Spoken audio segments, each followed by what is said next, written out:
Октябрь в уссурийской тайге — время коварное. Воздух застывает, становясь прозрачным и ломким, как тонкий лед на лужах, а сумерки падают на сопки внезапно, словно тяжелый кедровый полог.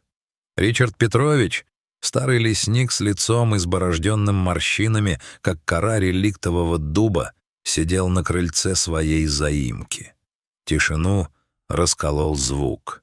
Это не был привычный шум ветра или треск сухостоя. Звук шел со стороны чертова зюва, старого болота, которое даже старожилы обходили за версту.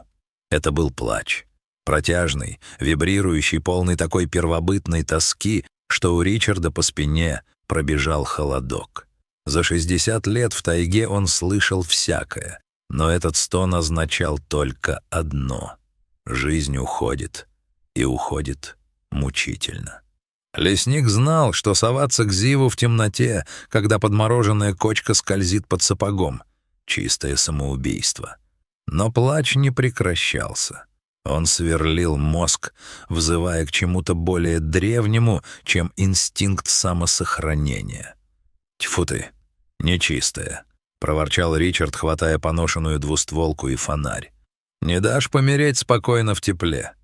Путь к болоту занял почти час. Ноги вязли в жухлой траве, и иней хрустел под подошвами. Когда Ричард вышел к краю трясины, луч фонаря выхватил из темноты жуткую картину. В вязкой, перемешанной с ледяной крошкой жиже бился тигр. Огромный амурский самец, истинный хозяин этих мест, теперь напоминал жалкий комок промокшей шерсти. Он увяз по самую грудь. Каждое движение лишь глубже вколачивало его в бездонную утробу болота. Усы зверя подернулись инеем, а из пасти вместе с паром вырывались те самые стоны, что привели сюда лесника. Ричард замер. Внутри него вскипела старая, хорошо знакомая горечь. 15 лет назад такой же полосатый дьявол забрал его Марью. Тогда лесник поклялся, что ни один тигр в его обходе не получит пощады. Он ненавидел их за силу, за беспощадность, за ту пустоту, что осталась в его доме. Но сейчас перед ним был не хищник. Перед ним было живое существо, которое медленно поглощала земля. Тигр повернул голову. В желтых глазах, отразивших свет фонаря, не было ярости. В них застыл смертный ужас и немая мольба. «Ну что, полосатый?» — тихо сказал Ричард, и его голос дрогнул. «Допрыгался?» Лесник посмотрел на свои натруженные руки. Ненависть, которую он взлелеял за долгие годы, вдруг показалась тяжелым, ненужным грузом. Если он уйдет сейчас, он станет таким же холодным, как эта трясина. «Ладно», — выдохнул он, — «попробуем. Живи пока». Ричард почти бегом вернулся к заимке. Нужны были тросы, лебедка, широкие доски, чтобы соорудить подобие настила. Но, не дойдя до двери, он резко остановился. Из трубы его дома шел дым. В воздухе отчетливо пахло дешевым табаком. Из тени навеса вышел высокий мужчина. Взгляд холодный, колючий. Манеры человека, привыкшего брать то, что не принадлежит ему. Это был Рейк. За его спиной жался молодой парень, Томми, постоянно озиравшийся по сторонам. Браконьеры. «Здорово, Петрович», — осклабился Рейк, поглаживая ствол карабина. «А мы тебя заждались. Видали, куда ты бегал. Хорош котик, а? Мы его неделю по сопкам гоняли, пока он в это болото не ввалился». «Уходите», — коротко бросил Ричард. «Тайга ошибок не прощает, Рейк. Ошибки совершаешь ты, старик». Рейк шагнул вперед. «Нам этот котик нужен живым. Или хотя бы в шкуре без лишних дырок. Ты сейчас возьмешь свои железки и поможешь нам его вытащить. А потом мы решим, что делать с тобой». Ричард понял. Его участь решена. Если он поможет им, они уберут свидетеля. Если откажется, пристрелят прямо здесь. В доме холодно. — внезапно спокойно сказал лесник. «Заходите. Я чайник поставлю. Согреемся. Обсудим, как лебедку ставить. Одному мне не сдюжить». Браконьеры, продрогшие до костей, переглянулись и зашли внутрь. Ричард засуетился у печи. Снял с плиты огромный чайник с кипятком. Рейк на мгновение отвлекся, доставая карту из кармана.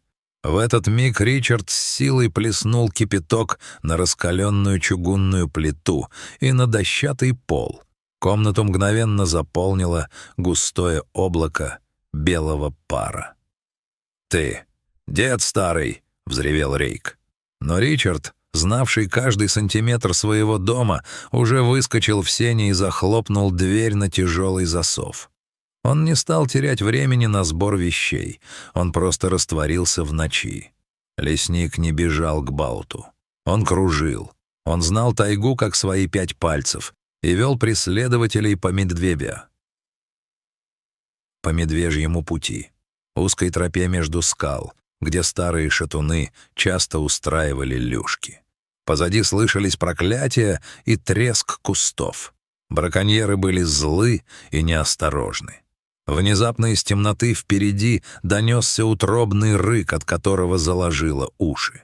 Медведь-шатун, огромный, обозленный голодом и бессонницей, преградил путь незваным гостям. «Стреляй!» — заорал Рейк. Томми, поддавшись панике, разрядил магазин в темноту. Грохот выстрелов лишь сильнее разъярил зверя. Медведь смял парня за секунды. Ричард, затаившийся в расщелине, слышал хруст костей и крики, которые вскоре сменились тяжелым хрипом. Рейку удалось отбиться. Он успел всадить пулю медведю в грудь, но зверь успел задеть его когтями. Воспользовавшись хаосом, Ричард скользнул прочь. Его целью снова было болото. Когда лесник вернулся к трясине, пошел мокрый снег. Тигр почти не шевелился. Только слабый пар из ноздрей говорил о том, что искра жизни еще теплится в этом могучем теле. У Ричарда не было инструментов, они остались в руках у браконьеров. Оставался только риск. Он нашел поваленное сухое дерево, обрубил сучья и, кряхтя от напряжения, потащил его к краю болота. Уложив бревно на кочке, он осторожно двинулся по нему к зверю. Трясина чавкала, бревно прогибалось, угрожая лопнуть. Тигр приоткрыл глаза. В них мелькнула былая ярость. Он попытался оскалиться, защищая свою смерть от чужака. «Тише, дуралей», — шептал Ричард, балансируя над бездной. «Свои мы». Лесник снял свою ватную куртку, разорвал рукав и соорудил подобие петли. Ему удалось накинуть ее на плечи зверя. Ричард уперся ногами в бревно, чувствуя, как жилы на шее надуваются от напряжения. «Ну же, давай, милый, сантиметр за сантиметром». Грязь не хотела отдавать добычу. В этот момент из леса, шатаясь, вышел Рейк. Его лицо было залито кровью, одежда превратилась в лохмотья, но в руках он все еще сжимал карабин. «Конец игре, старик», — прохрипел браконьер, поднимая ствол. Ричард видел черное дуло, направленное ему в сердце. Он понимал, стоит отпустить петлю, и он сможет прыгнуть в сторону. Но тогда тигр уйдет под воду навсегда. Лесник не отпустил. Он закричал, страшно, надрывно, и рванул ткань на себя всем весом своего тела. Бревно треснуло. Тигр с тяжелым всплеском вывалился из грязевой ванны на твердую почву берега. В ту же секунду Рейк шагнул вперед, чтобы прицелиться точнее, и случайно наступил на окровавленную лапу зверя. Зверь, который секунду назад казался трупом, взорвался стальной пружиной. Последний инстинкт — защитить себя — придал тигру сил. Огромная лапа с выпущенными когтями описала дугу, разрезая воздух. Удар пришелся прямо в горло браконьера. Рейк упал навзничь, не успев нажать на курок. Его карабин глухо стукнул о камни. Наступила тишина, нарушаемая только шорохом падающего снега. На берегу лежали двое — старый человек и израненный хищник. Ричард тяжело дышал, чувствуя, как сердце колотится о ребра. Тигр медленно, шатаясь на дрожащих лапах, начал подниматься. Грязь стекала с его боков черными полосами. Он посмотрел на Ричарда. Это был долгий, тяжелый взгляд. В нем не было человеческой благодарности. Звери не знают этого слова. Но в нем было признание. Признание права на жизнь. Хищник издал короткий, глухой звук и, припадая на переднюю лапу, медленно скрылся в зарослях ольхи. Прошел месяц. Снег надежно укрыл тайгу белым саваном. Ричард Петрович сидел в своей заимке, читая сообщения на стареньком планшете от знакомых ученых-экологов из заповедника. Фотоловушка зафиксировала крупного самца, того самого. Он не просто выжил, он восстановил силы и теперь уверенно обходил свои владения. В тот вечер Ричард вышел на крыльцо. Возле самой заимки он увидел следы. Крупные, четкие отпечатки лап проходили всего в паре метров от дома. Тигр не зашел внутрь, не напал.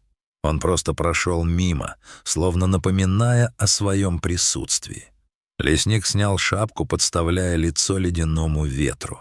Он посмотрел на замерзшее болото, на бескрайнюю тайгу и впервые за 15 лет почувствовал, что пустота в его душе заполнилась чем-то важным.